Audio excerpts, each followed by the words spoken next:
وصل لي كلام ان رئيس الجزائر بيعبر عن ندمه الشديد جدا جدا جدا، وعاوز او بيعتذر لملك المغرب. ولكن المغاربه عندهم قانون، المغاربه عندهم قانون وبيطبقوه على الكل. طيب الناس هتسأل ايه هو القانون؟ لو انا شايف او لو انا كرهتك انسى. لو انا كرهتك انسى. استحالة ان انا مديلك ايدي تاني، استحالة ان انا اتعامل معاك تاني. هو ده قانون المغاربة. انا محترم مع المحترم ومش كويس مع اللي مش كويس.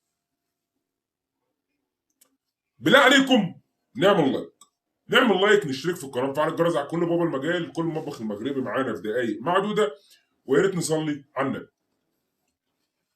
طبعا يا جماعه الجمهور الجزائري بعد قرار فوزي لقجع ان نهضه بركان هيلعب بالخريطه المغربيه الجميله جدا العظيمه، من بعد القرار ده واحنا شايفين الحقيقه حاله من الهيجان وحاله من الحقد من الجمهور الجزائري، لدرجه ان هو يغلط في الشعب الجزائري او الشعب الجزائري في مباراه قسطنطينيه، لدرجه ان هو يغلط في المغاربه.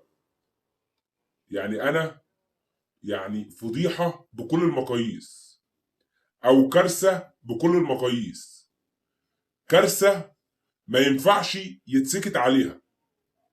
طبعا يا جماعه الجزائر بسبب قضيه الصحراء، بس بسبب قضيه الصحراء سبحان الله مشاكلهم كتير جدا جدا جدا جدا. مشاكلهم لا تعد ولا تحصى. بسبب ايه؟ بسبب موضوع الصحراء. مشاكلهم لا تعد ولا تحصى والله. رياضيا، رياضيا شوف الخراب اللي في الدوري الجزائري اللي عندهم ده كله بسبب حقدهم من المغرب.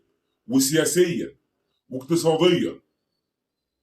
هتقول لي سياسيا ازاي؟ هقول لك الجزائر خسرت العلاقات مع الكل، مع مالي، مع النيجر،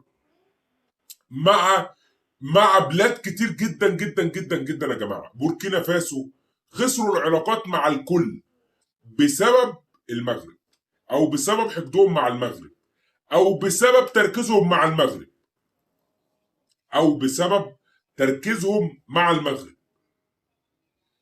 سبحان الله تحس ان مفيش حد بيحبهم.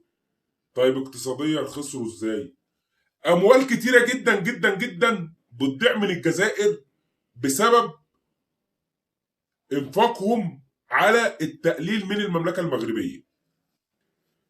يعني هم عندهم استعداد ما ياكلوش ولا يشربوا ولا يحطوا لقمه في بقهم. شوف، ولا يحطوا لقمه في بقهم بسبب المغرب. شفت كميه الحقد، شفت كميه العهر، شفت كميه يعني اشياء يا جماعه سبحان الله. طبعا النهارده الجمهور الجزائري عبر عن نفسه. الجمهور الجزائري عبر عن نفسه.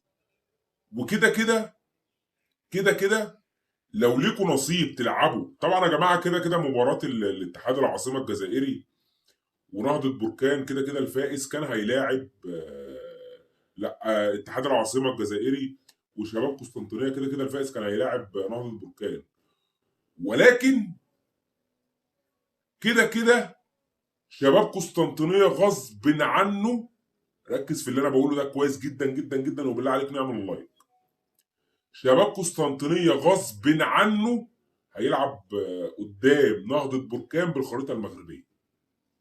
لا مفر. طيب يبقى لازمه ايه؟ لازمتها ايه شتمتك للجمهور الجزائري المغربي في المدرجات؟ لازمتها ايه؟ نفعتك بايه؟ نفعتك بايه؟ بالعكس، بتحاول توسخ شكلك ما بين الدول كلها. بتحاول توسخ شكلك ما بين الدول كلها. بتحاول تخلي شكلك زباله ما بين الكل.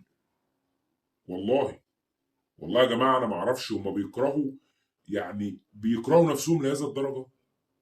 بيكرهوا نفسهم ان انا عايز اشوف نفسي قليل قدام الكل الى هذه الدرجه. طب ما احافظ مثلا على شكلي، احافظ على صورتي، احافظ على مقامي، احافظ على بلدي، احترم بلدي، احترم بلدي واحترم الغير. ولما يبقى انا بحترم الغير يبقى انا بحترم نفسي. فبالله عليكم نعمل لايك وشير في القناه وفعل الجرس على كل شكر.